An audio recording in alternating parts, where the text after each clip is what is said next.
नमस्कार. विचार करा, दोन पूर्णपणे वेगळी जगं आहेत. एका जगात आहेत संत तुकाराम, पूर्णपणे विठ्ठलाच्या भक्तीत रमलेले, दिवसरात्र फक्त नामस्मरण, कीर्तन आणि अभंग. आणि दुसरं जग आहे त्यांच्या पत्नीचं, जिजाबाईंचं, ज्या एकट्या घर, मुलंबाळं आणि कर्जाचा डोंगर सांभाळतायत. आज आपण त्यांच्याच घरातला हा संघर्ष पाहणार आहोत. जिजाबाईंची व्यथा आणि त्यावर तुकारामांनी दिलेलं शांत पण तितकंच मार्मिक उत्तर. हे बघा, इथे त्यांच्या आयुष्याची दोन टोकं अगदी स्पष्ट दिसतायत. एका बाजूला तुकाराम महाराज, जे पूर्णपणे हरिनामात तल्लीन आहेत, कीर्तन आणि अभंग हेच त्यांचं विश्व. तर दुसरीकडे जिजाबाई, ज्यांची प्रत्येक सकाळ मुलांच्या पोटापाण्याची चिंता घेऊन उगवते आणि रात्र कर्जाच्या विचारात संपते. हा संघर्ष फक्त दोन व्यक्तींमधला नव्हता, हा होता परमार्थ आणि प्रपंच या दोन जगांमधला. चला, आता आपण थोडं जिजाबाईंची बाजू समजून घेऊया, कारण त्यांना अनेकदा फक्त एक कटकट करणारी बायको म्हणून दाखवलं जातं. पण खरं सांगायचं तर सत्य त्याहून खूप वेगळं आहे. हो, इतिहासात त्यांना सतत रागीट आणि नवऱ्यावर ओरडणारी असं चित्रित केलं गेलंय. पण हे नाण्याचे फक्त एक बाजू आहे. त्यामागचं खरं सत्य हे आहे की त्या खूप हुशार, व्यवहारकुशल आणि प्रचंड मेहनती होत्या. जेव्हा तुकाराम महाराज दिवाळखोरीत गेले ना, तेव्हा याच जिजाबाईंनी घराची सगळी जबाबदारी स्वतःच्या खांद्यावर घेतली. त्या फक्त पत्नी नव्हत्या, त्या मुलांच्या पोटासाठी जीवाचं रान करणाऱ्या एक खंबीर आई होत्या.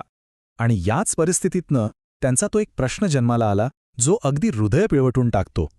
त्या म्हणायच्या, माझ्या नवऱ्यांकडे सगळ्या भक्तांसाठी उपाय आहेत, पण माझ्या घराचं काय, माझ्या घरासाठी कोण आहे?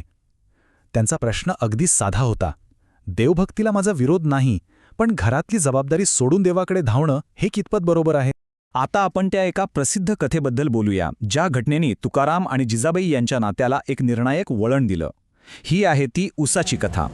तर झालं असं की एका शेतकऱ्याने तुकाराम महाराजांना मदत म्हणून उसाची एक अख्खी मुळी दिली. घरात काहीतरी खायला येईल या विचारांनी जिजाबाईंना आनंद झाला असेल, पण घरी परत येत असताना तुकारामांनी काही गरीब मुलांना त्या उसाकडे अगदी आशाळभूत नजरेने पाहताना बघितलं. त्यांचं मन द्रवलं. त्यांनी स्वतःसाठी फक्त एक ऊस ठेवला आणि बाकीची सगळीच्या सगळी मुळी त्या मुलांमध्ये वाटून टाकली. आता तुम्हीच विचार करा, जेव्हा तुकाराम महाराज ती अख्खी मोळी सोडून फक्त एक उसाचा दांडा घेऊन घरी पोचले असतील, तेव्हा काय झालं असेल? ते एकच ऊस पाहून जिजाबाईंच्या संतापाचा कडेलोट झाला. घरातली गरिबी, मुलांची भूक या सगळ्या त्रासाने वैतागलेल्या जिजाबाईंनी रागाच्या भरात तोच ऊस उचलला आणि तुकाराम महाराजांच्या पाठीवर जोरात मारला. आणि त्या एका प्रहाराने त्या ऊसाचे 2 तुकडे झाले. पण तुकाराम महाराजांची प्रतिक्रिया काय होती? ते शांतपणे हसले आणि म्हणाले, अगं बघ तर, विठ्ठलाचा न्याय किती सुंदर आहे. या उसाचे बरोबर 2 तुकडे झाले, एक तुझ्यासाठी आणि एक माझ्यासाठी. जरा कल्पना करा, मार खाऊन सुद्धा ज्या माणसाला त्यात विठ्ठलाचा न्याय दिसतो, त्याची भक्ती किती खोल असेल. तुकाराम महाराजांच्या या एका वाक्याने जिजाबाईंच्या मनात जणू काहीतरी मोठं घडलं. त्यांचा दृष्टिकोनच बदलला. त्यांना खऱ्या श्रद्धेचा अर्थ कळला. त्या एका क्षणी त्यांच्या हे लक्षात आलं की तुकारामांचा हा उदारपणा म्हणजे कमजोरी नाही, तर देवावरचा प्रचंड विश्वास आहे. त्यांना दिसलं की त्यांच्या पतीलाही खात्री आहे की आपला देव आपल्या कुटुंबाची जबाबदारी नक्की घेईल. जिजाबाईंनी त्या क्षणी आपल्या पतीमध्ये एक पळपुटा नवरा नाही, तर देवावर सगळं सोपवणारा एक संत पाहिला. या घटनेनंतर जिजाबाई पूर्णपणे बदलून गेल्या. त्यांनी स्वतः मोलमजुरी करून मुलांना सांभाळायला सुरुवात केली. आपल्या पतीच्या आध्यात्मिक मार्गाला विरोध करणं बंद केलं. आणि इतकंच नाही, तर त्या स्वतःही नामजपात समाधान शोधू लागल्या. पण मग एक प्रश्न उरतोच, तुकाराम महाराजांचा दृष्टिकोन काय होता? त्यांनी प्रपंच आणि परमार्थ यांचा मेळ कसा साधला? यातली सगळ्यात महत्त्वाची गोष्ट ही आहे की तुकारामांनी कधीही संत होण्यासाठी घरदार सोडा असं शिकवलं नाही. ते स्वतः गृहस्थ होते, संसारात राहत होते, आणि म्हणूनच त्यांची ही कथा आजही आपल्याला इतकी आपलीशी वाटते. त्यांच्या अभंगांमधून त्यांची ही दुहेरी भूमिका किती स्पष्ट दिसते बघा. एकीकडे ते आपली जबाबदारी मान्य करतात. ते म्हणतात की हो, मी घर नीट सांभाळू शकलो नाही, पण त्याच क्षणी ते अंतिम निकाल विठ्ठलावर सोपवतात.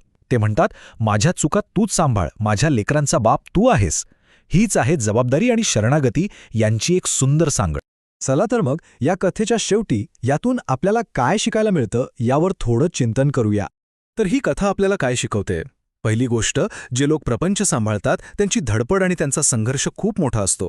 दुसरी गोष्ट, आपल्या कुटुंबातल्या व्यक्तीचा दृष्टिकोन समजून घेणं ही सुद्धा एक प्रकारची भक्तीच आहे.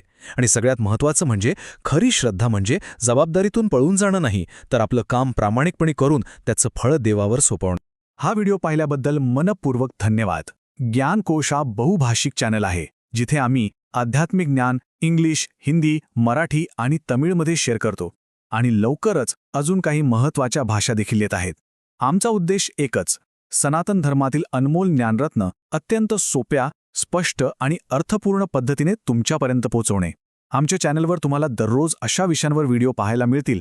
श्रीमद भागवतम, भगवद्गीता, महाभारत, ललिता सहस्रनाम, तमिळमधील देवैथन कुरल, इंग्लिशमधील द व्हॉइस ऑफ गॉड आणि महाराष्ट्रातील संतांच्या जीवनकथा. हे सर्व अनेक भाषांमध्ये उपलब्ध आहे. पुढेही आम्ही नवनवीन विषयांवर ताज्या पद्धतीने सतत कंटेंट आणत राहू.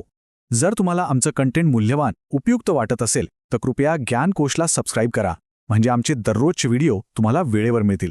व्हिडिओ आवडला असेल तर लाईक करा, शेअर करा आणि हे दिव्य ज्ञान तुमच्या कुटुंबीय, मित्रमैत्रिणी आणि समाजामध्ये पसरवायला विसरू नका.